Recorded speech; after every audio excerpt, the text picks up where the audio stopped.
Hello, Deb. Hello, Joe. Okay. It's almost happy Christmas time. It is. Seriously. How you going? Loving to see your face, Kate and Joe. And here we are to celebrate gratitude, the end of a year, and how grateful we are, huh? Right. It's such a great theme to end with in December because I feel like, it has been quite a year. There's so many things I would like to express my gratitude for this year, so many, and I'm sure it's the same with you too, ups, the downs, all of it I'd like to express gratitude for. I think that's a really valid point too, Kate, isn't it, around gratitude? Because I think a lot of people trip over that you always have to be happy and everything go your way to be grateful. And I can't be grateful when I'm actually in that place that sometimes is challenging. But, without sort of saying too cliche, that actually those things shape and mold us as well and really allow us to experience what life's about. And I've always felt with gratitude, it's not just the easy times that we should be grateful. It'd actually be when we can find that space and that vibration when it's actually not what we perceived it should be. It comes down to that simple statement, doesn't it, Deb, that things happen for us, not to us. So even when they feel revolting, they're still really useful because we can gain from that, and then we can be more purposeful and more useful out in the big wide world. So yes, gratitude. I think it's the most important quality above love, actually. I think with gratitude, it's a really important muscle to build and build and build.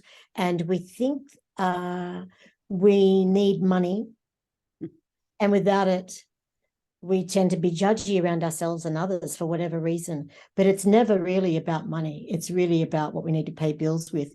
But just coming back to gratitude, you can look out the window and just be amazed at the abundance that you're looking at.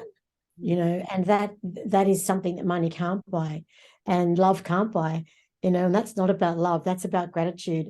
And I think building that muscle of gratitude is really important I've got shivers all up my arms and legs saying this, it's really important for mental health because it changes everything. It changes perspective. What can I be grateful for right now? I'm sitting with my darling friend and at her mum's place, who greeted me with a beautiful hug and here's the ocean, and I'm watching a man in a boat go across, and I'm just, there is always so much.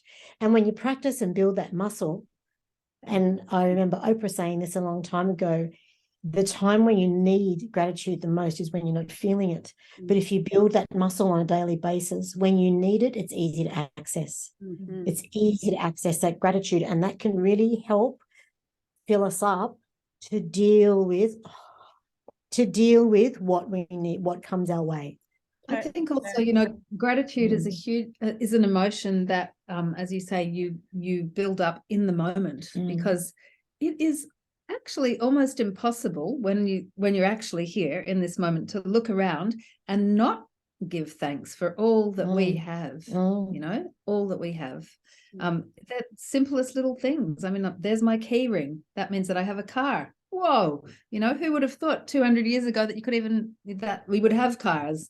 That's something to be very, very grateful for. It's a pretty simple, basic emotion, but because we are given so much, we tend to forget it. And Deb, you are Madame Gratitude. So gratitude. You used to run your gratitude festivals. You used to put it out there to the world that gratitude was a thing. And do you still feel the same? Totally, because to me as an energy healer, I used to always play with the vibration, our own vibration. And I always noticed that as soon as I put my focus on the gratitude, what I could be grateful for, and that's exactly what Joe just said, just to look out and see what we have around us, be in the present moment, your energy lifted. Wherever you were, it lifted, and so I always felt there was a strength in gratitude. In that it actually was able to, in an instant, you could actually shift your perception. And a lot of times in life, it is about the perception that's actually what you're hanging on to, what I expected it to be, what I believe it should be. It's all those things. It's that sort of belief and that perception. When you can actually put perception on things, you can actually also see it from a different light. And for me, gratitude was always that instant access to that. Yeah. As quick as a moment, you could actually shift it. But as Joe also said, it is a muscle. And it is something you've got to do daily practice. And I know that there's been, lots and lots of people going three things that I'm grateful for. And those are steps you can do, but it's when you really feel it, when you really embody it, that's when to me, it actually is, it's your superpower for you to actually, for you to be able to experience life the way you want to experience it. Yep. So, yeah, I'll take the mantle, Madam Gratitude, but I'm sure I'm amongst many other wise people like the two of you that also do the same.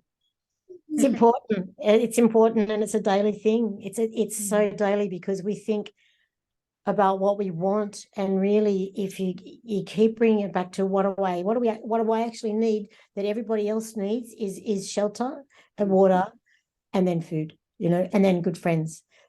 But then if you always bring it back to that and look around you, you've always got that, and anything else on that is a bonus. And if that is not something to be grateful for, there is every day, there is an expansion of things to be grateful for. Yeah, it can be a very downward spiral. The opposite of gratitude can be a very downward spiral, can't it? And we all know people who appear to be permanently disappointed by life, and that leads to a lack of generosity of heart and spirit, which then leads to discomfort with other humans, which then leads to a lack, etc. So yeah, I think gratitude has to stay in that center point. And I think linking it back to wellness, when you're in that vibration, then in itself is actually, it supports your mental health, your overall well-being, because you're actually vibrating in that space. It's not saying that you don't get a cold or you don't get like those, sometimes, as you said, the things that come your way that have a lesson for you to be grateful for as well. But I do feel that your overall health and well-being is actually enhanced by being grateful for what you have. Yeah, absolutely. I'm going to give everybody a little challenge over the Christmas period now. So one of the things that we practice in Japanese yoga is being grateful for where our food came from. And so when that incredible plate of food is put in front of you, no matter what's on it, then it's a matter of chewing slowly to notice, because gratitude is first and foremost an act of actually noticing where we're at. So it's, you take a mouthful and you try to chew it up to 50 times until it's liquefied before you eat it. But as you do it, you're thinking, where did this lettuce grow? You're trying to tune into the lettuce. You're trying to tune into, I don't know, whatever it may be, prawn, poor little prawn. You're tuning into whatever it's going to be, and really working out where you need to direct your thanks, and what, imagining how that was as a seed, as a whatever it started as, and where it's ended up to come to you, and all the people that have been responsible for growing that thing or harvesting that thing and bringing it onto your plate and preparing it, and it goes on and on. So, when we say in Japanese yoga, itadakimasu, which means I give huge thanks to everything that's come about to bring me this thing that I'm putting into my body so that I can have life. And there's also an insinuation in that, and therefore, because I'm taking all this goodness in, that I have a responsibility to give out that goodness. Yeah, it's beautiful, Kate. So 50 chews, everybody, all summer. How do I apply that to a glass of champagne? Who made the bottle? Yeah. The glass and the label. Thanks, Joe. Don't they get it so easy? Yeah, 50 swills. Then is that better? Sit there and swill it. Beautiful. So we've got a lot of good things coming up, I wanted to say. You do, Kate. We've got 12 good things in particular through the Eldership series. We're running a beautiful set of interviews with the elders in our community, 12 amazing people who've given their whole life, I guess, to complementary therapies, the healing professions, etc., have started with a vision and gone on. So I'm really, really looking forward between the 6th of December, when we start with Jarapan Jimpa, who's an elder in the Yuan community and is going to talk about his life, but also the notion of eldership. And then we've got another 11 incredible practitioners from our community every day at 12:30. It's free. We'd love you to join us. All the information will be coming out through the newsletter and through EDMs to our community. Yeah, and then for those of you that are listening to this after the event, if you just head over to, I'm not sure which section we're putting it in yet, Deb, but it'll be in the SoulAdvisor YouTube. It will be. And all these elders, like, we've got so much gratefulness for what they've brought in. Do you mean 30, 40, 50 years contributing to our industry and bringing that eldership in and bringing many of us along our journey as well. There's just so much to be grateful for what they're going to share.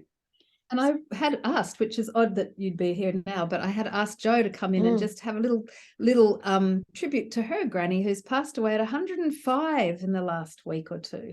Yeah, 105. That's amazing, Jo. It is amazing. I've been thinking of, because her funeral is tomorrow, and I keep saying wedding.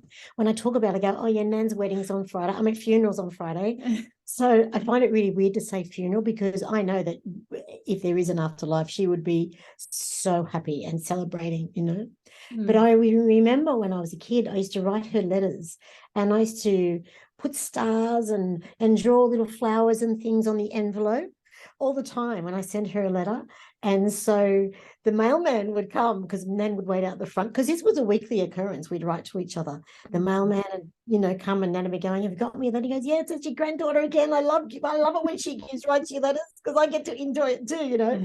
So it's just remembering those little things about her, and that's so much more, you know. But yeah, she was a real spark, had a real strong zest for life, you know, traveled a lot, and she was my friend from all my life, you know. And a very strong role model, because all those words that just came out of your mouth, I'm sure, is how people describe you as well, Jo. Do you want me to write your letters? I would. Well, you write me letters. It's such a beautiful thing. And when you know the handwriting, it's like, oh. I can't wait.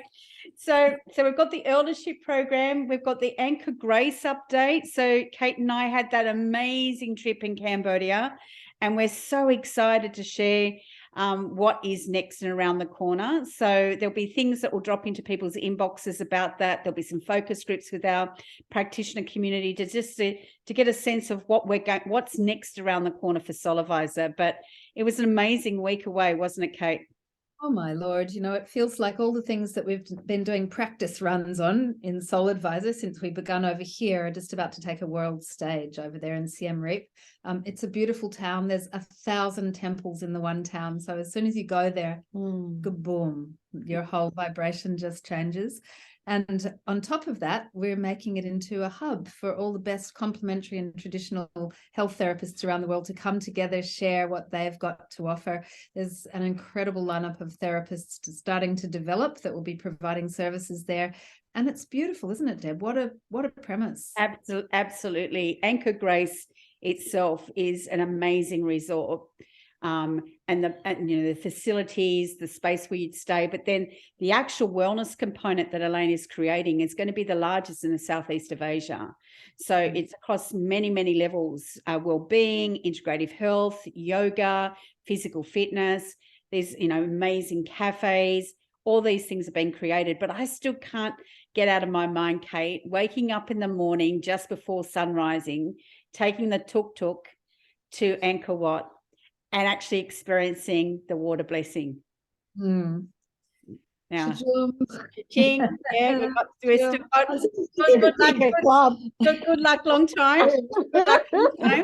But you know, so for anyone that is interested in experiencing Cambodia, I want to take their healing, you know, love towards the Cambodia and the healing of our globe, then that you really want to come into one of those focus groups and get a sense of what we're doing.